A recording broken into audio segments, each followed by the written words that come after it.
Greetings, my dear friends. This is Dreamweaver Mystics, as always. Today I want to go back to my childhood, to a time when the world was huge and mysterious, and books opened doors to realities that adults didn't even suspect. Back then, I came across a story by Ray Cummings. It was called The Girl in the Golden Atom. I don't remember all the details of the plot anymore, but the beginning of the story stuck in my memory forever. A scientist was looking at a golden ring under a microscope, an ordinary ring that belonged to his fiancée. But when he looked at the surface of the gold at enormous magnification, he saw not just molecules and atoms, he saw an entire universe. Stars, galaxies, planetary systems. Tiny glowing points that moved in perfect order. And among these worlds, he saw a girl, alive, intelligent, living inside an atom of the golden ring. For her, that atom was an entire universe, infinite, boundless.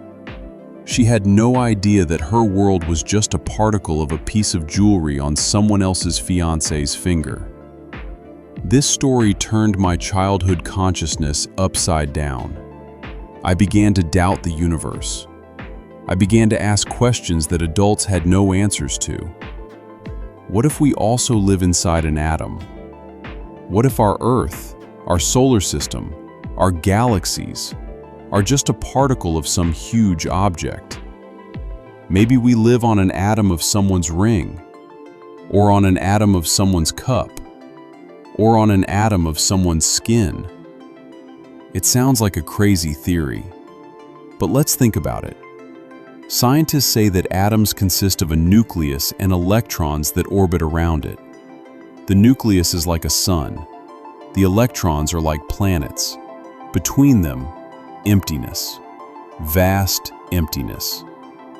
If you magnify an atom to the size of a football stadium, the nucleus would be the size of a pea in the center, and the electrons would be like dust particles in the stands.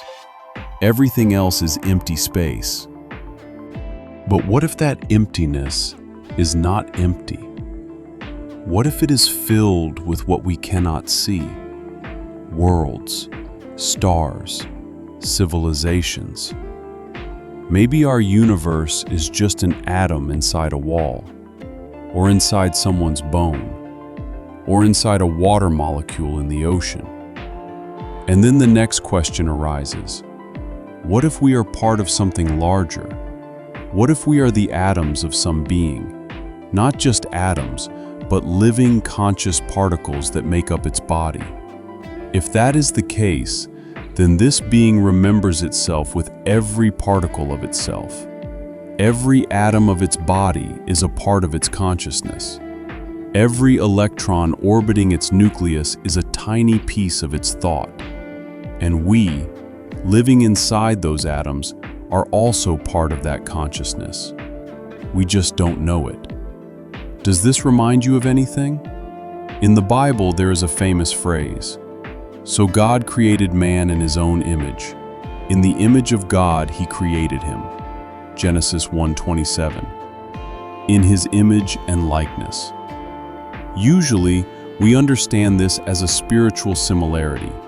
We have a soul, like God. We have free will, like God. We can create, like God. But what if this is not just a metaphor? What if this is a literal description of the structure of reality? What if we are the cells, atoms, particles of the body of a vast being that we call God? And when we act, think, feel, we affect him. And he, in turn, affects us. Because we are him, and he is us. In Hinduism, there is a similar concept. Brahman, the absolute reality from which everything arises and into which everything returns. And our soul, Atman, is a particle of Brahman. Atman is Brahman, say the Upanishads. That is, The soul is God, just a tiny, separate particle that has forgotten its divine nature. In Buddhism, there is also the idea that the separation between self and world is an illusion. In reality, everything is interconnected. Everything is one. In Sufism, the mystical branch of Islam, there is a famous phrase, al-haq, the truth. Sufis say that God is the only reality and everything else is His manifestation. We are not separate beings. We are the eyes through which God looks at the world. We are the hands through which He acts. In the book, Conversations with God by Neale Donald Walsch, which I have talked about before, there is a similar idea. God says to man, "You are my body. Your thoughts are my thoughts. Your actions are my actions." And further, what you do to yourself, you do to me. And if we turn to modern physics, it speaks of non-locality, quantum entanglement. Two particles that are millions of light years apart can instantly influence each other. They are connected. They are parts of a single whole. Maybe the entire universe is one vast being, and we are its atoms, its cells, its organs? Maybe galaxies are molecules, and black holes are atomic nuclei. When I was a child, I read Cummings' story and thought, what if someone is looking at us through a microscope? What if there is a scientist looking at his golden ring and seeing our planet? What if for him, one atom is our entire universe? And then I thought further. What if that scientist himself lives inside an atom, and his scientist lives inside an atom, and so on, without end? Universes inside atoms, atoms inside universes. No beginning, no end. This is the ancient philosophical problem of infinite regress. Where does it all start? Or does it never start? Is there a top floor? Or is it floors all the way up? But if we are particles of a vast being, then that being remembers itself with every particle. It is not divided like we are. Its consciousness is the sum of the consciousnesses of all its atoms.